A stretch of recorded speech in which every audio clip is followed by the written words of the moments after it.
మనకి కళలు వస్తుంటాయి కదా. కళలు, వాటి ప్రభావాలు ఈ 2026 సంవత్సరం అంతం వరకు కూడా మీకు వచ్చే కళలు ఎలా ఉంటాయి, వాటి యొక్క ప్రభావం వలన మీ జీవనంలో ఏ పరిణామాలు చోటు చేసుకుంటాయో చూద్దాం.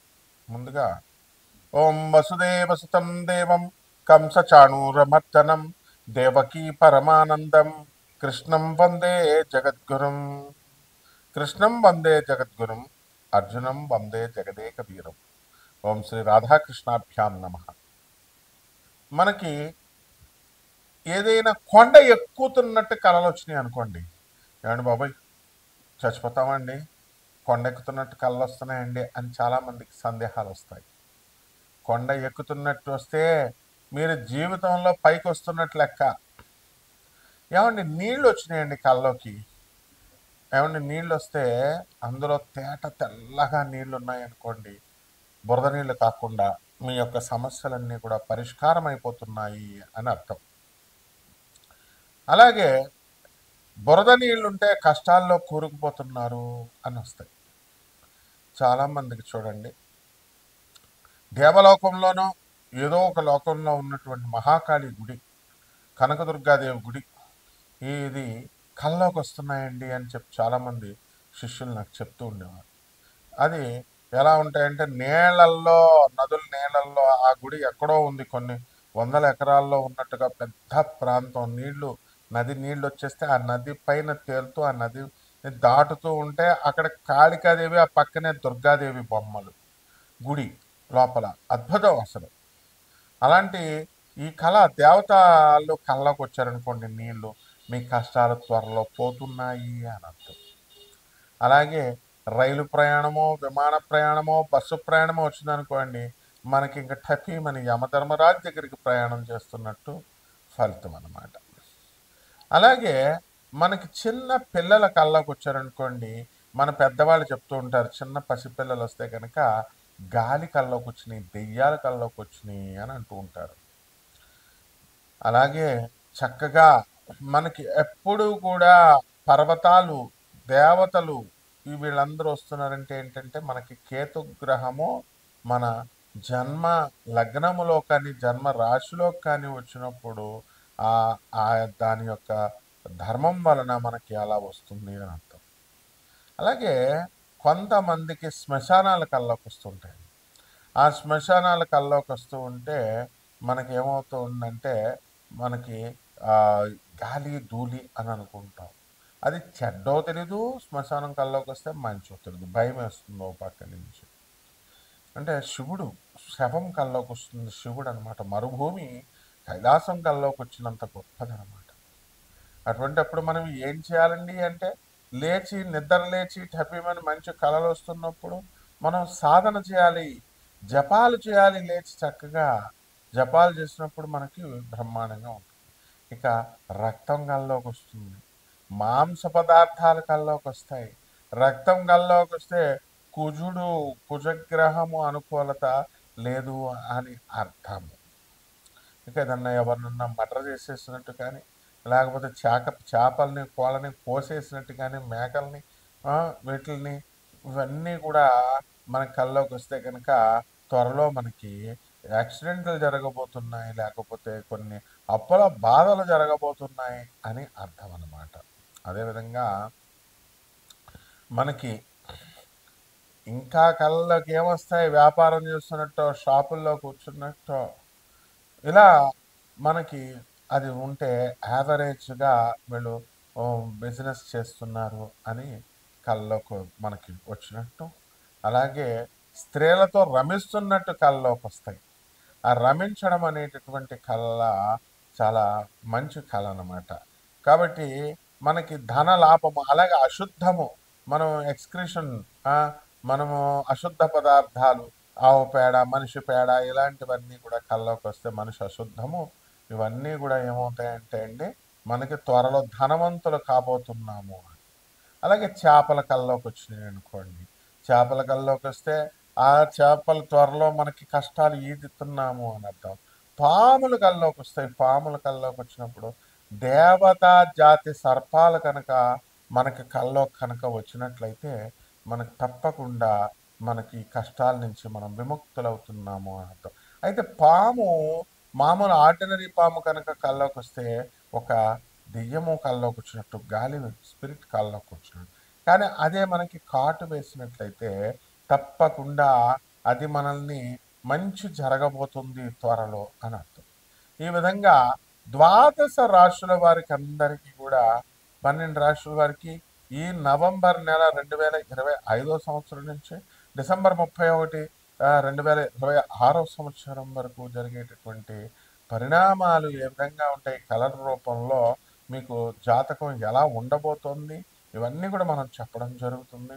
మనం వరల్డ్ నెంబర్ 1 ఆస్ట్రాలజర్ కాబట్టి మన యొక్క ఫోన్ నెంబర్ కొట్టగానే మనం మన పేరు కొట్టగానే గూగుల్లో వేరే వాళ్ళు దొంగ జ్యోతిష సెంటర్లు పెట్టుకుంటున్నారు, దొంగ వెధవలు కొంతమంది వాళ్ళ ఫోన్ నెంబర్లు పెట్టుకుంటున్నారు. ఈ విధంగా ఉన్నారు కాబట్టి ఎట్టి పరిస్థితుల్లో మీరు మన అమెరికా నెంబర్కి మీరు కాల్ చేయండి. మన కార్పొరేట్ ఆఫీస్, యుఎస్ ఆఫీస్, మన గురుదేవులైనటువంటి ప్రభాత్ రంజన్ సర్కార్ గారు బాబా క్వార్టర్స్ అది. తర్వాత ఆల్ ఇండియాలో మొత్తం 300 బ్రాంచీలు, 600 సెంటర్లలో 200 దేశాల పైగా ఉన్నటువంటి ఆనంద్ మార్గ ఆశ్రమం బాబా క్వార్టర్స్ అది. దాని గురుదేవుల యొక్క అనుగ్రహము మనకి ఉంది కాబట్టి మీ అందరికీ అది రావాలని చెప్పి నాసా రిపోర్ట్స్ను ఆధారంగా చేసుకొని, అలాగే మనము ఈ యొక్క టైమ్ లైన్ ఫ్యాక్చర్ అండ్ జీపీఎస్ సిస్టమ్తో ట్రాకింగ్ చేస్తూ మనము ఈ యొక్క జాతకాలు జీపీఎస్ సిస్టమ్తో జాతకాలు చెప్పడం జరిగింది. అండ్ డిఆర్డిఎల్లో ఉన్నటువంటి జీపీఎస్ సిస్టమ్ మీద వర్క్ చేస్తున్నటువంటి వాళ్ళందరూ కూడా వాళ్ళ ప్రమోషన్స్ కోసం నాతో సేమ్ ఆ యూనిట్లో ఉన్న వాళ్ళు ఎలా మీరు ట్రాక్ చేస్తారు, ఎలా ఏ విధంగా అంటే హైలీ లీగల్ అనమాట. దాని నుంచి నాసా రిపోర్ట్స్ నుంచి వాళ్ళు ఇచ్చేటటువంటి రిపోర్ట్స్ని బట్టి ఆధారంగా వెలాసిటీ ఆఫ్ ద ప్లానెట్స్ ఇలాంటివన్నీ కొన్ని టెక్నికల్ ఫ్యాక్టర్స్, యాంగులర్ మొమెంటం ఇలాంటివన్నీ, లీనియర్ మొమెంటం ఇలాంటివన్నీ కూడా మనం తీసుకొని మనం చెప్పడం జరుగుతుంది. మోడర్న్ సైన్స్ని, ఏన్షియంట్ ఆస్ట్రాలజీని, పూర్వీకులు ఇచ్చినటువంటి జ్యోతిష శాస్త్రాన్ని మిళితం చేసి చెప్పాల్సి వస్తుంది. అద్భుతమైనటువంటి జ్యోతిష విశ్లేషణని మేము నాన్ కమర్షియల్ ఆస్పెక్ట్తో ఈ జాతకాలు అనేటటువంటి చెప్పడం జరుగుతోంది. కాబట్టి మీరు డబ్బులు ఎంతండి ఇలాంటి కంగారు పడాల్సిన పని లేదు. అనాథ పిల్లలకి సేవ చేసుకోవాలా, సాధువులకి సేవ చేసుకోవాలా, రెమెడీస్ కోసం లక్షల రూపాయలు మీరు చేయాల్సినటువంటి అవసరం లేదు. మేమంతా కూడా మరి వివిధ ఆనంద్ మార్గ ఆశ్రమంలో ఉన్నటువంటి అనాథ పిల్లలకి, సాధువులకి 10,000 మంది సాధువులు ఉన్నారు, ఒకళ్ళిద్దరికి కాదు చేసేది. కాబట్టి అలాంటి ఆశ్రమాలు మనకు చాలా ఉన్నాయి. కాబట్టి ఎంతసేపు కూడా మీరు కూడా ఇండైరెక్ట్గా చేయండి, డైరెక్ట్గా చేయండి. అనాథ పిల్లలకి, పేదవారికి, వికలాంగులకి, వీళ్ళందరికీ కూడా సాధువులకి, సత్పురుషులకి చేసుకున్నప్పుడు మాత్రమే అవుతుంది. మీరందరూ కూడా గోల్డ్ ఎక్కువగా దొరుకుతుందని చెప్పి, ఎక్కువ రేట్లు దొరుకుతుంది అని చెప్పి వాళ్ళకి ఇచ్చుకోవడం, గర్ల్ ఫ్రెండ్స్కి ఇచ్చుకోవడం డబ్బులు, ఆ తర్వాత ఈ యొక్క స్టాక్ ఎక్స్చేంజ్లో మనం పెట్టుకొని లాస్ అయ్యాము. వీటన్నిటికంటే బెస్ట్ ఏంటంటే ఈ యొక్క హోమాలకు లక్షల రూపాయలు ఏమి ఖర్చు అక్కర్లేకుండా సింపుల్గా, ఆనెస్ట్గా ఈ యొక్క మీరు అనాథ పిల్లలకి సేవ చేసుకోవడం, సాధువులకు సేవ చేసుకోవడం ద్వారా మనము ఈ కర్మల నుంచి తప్పించుకునే 12 రాశుల మీద ఈ కళల ప్రభావం ఏ విధంగా ఉంటుంది, దాని యొక్క ఫలితాలు ఎలా ఉంటాయో మనం తెలుసుకుందాం. సింహరాశి. ఈ సింహరాశిలో మన వాళ్ళందరూ కూడా సింహరాశి అంటే సింహమేనండి బాబు. దాన ధర్మాలు అంటే మిగతా రాశులు మేము చేయట్లేదా అండి అని అనుకోకూడదు. వీళ్ళ చేయి కొంచెం పెద్దదనమాట. కాబట్టి మీరు కూడా చేయండి. ఇప్పుడు మీరు కూడా ఎక్కువ దాన ధర్మాలు చేయండి, అనాథ పిల్లలకు చేయండి, సాధువులకు చేయండి. కనబడిన రోడ్డు మీద కనబడిన సాధువులు డబ్బులు ఇచ్చేయండి. అనాథ పిల్లలకి, వికలాంగులకి, పేదవారికి సేవలు చేయండి. సింహరాశి చరిత్రను మార్చండి. ఈ యొక్క సింహరాశి వారికి అందరికీ కూడా సప్తమంలో రాహు ఉన్నాడు. వద్దురా మీ మొగుళ్ళతో మీరంతా కూడా వాదన చేయొద్దు అంటే వాదన చేస్తూ ఉంటారు. ఏం చెప్పాలండి మరి? భర్తలు ఇప్పుడు భార్య ఇద్దరు, మా ఆవిడ చిన్న చిన్న విషయాలకి ఇద్దరు కొట్టేసుకుంటున్నారండి, ఇబ్బంది పెట్టేస్తున్నారండి ఇద్దరు అని కంప్లైంట్ ఇచ్చుకునే బదులు ఇద్దరు దూదు చెవుల్లో పెట్టేసుకోవచ్చు కదా శుభ్రంగా. ఇద్దరు ఎవరి పనాలు చేసుకోండి. విడాకులు ఎందుకు అవుతాయి చెప్పండి? మరి ఆ విధంగా చక్కగా అయినా సరే వితండ వాదాలు చేసేసుకుంటారు మొత్తం. ఆ వితండ వాదాలకి ఎవరండి కారకుడు? రాహువు.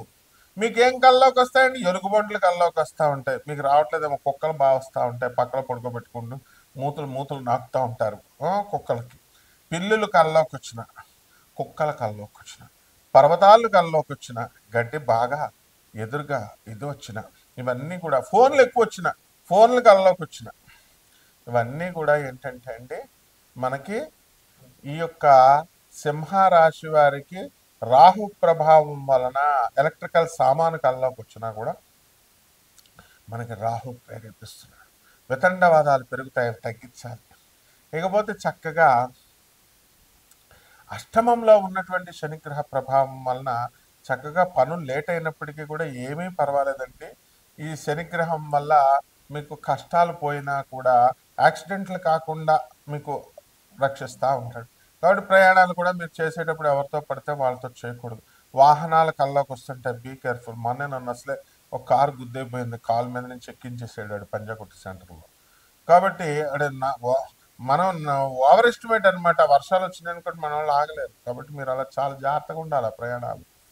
ఇక ఈ సింహరాశి వాళ్ళకి నూతనంగా ఉద్యోగాలు కావాలి అనుకునేటటువంటి వాళ్ళంతా కూడా ఇంటర్వ్యూస్కి వెళ్ళండి. చక్కగా ఇంటర్వ్యూల్లో మీరు విజయాలు సాధిస్తారు. తర్వాత ఉద్యోగాలు, కొత్త కొత్త ఉద్యోగాలు వస్తాయి.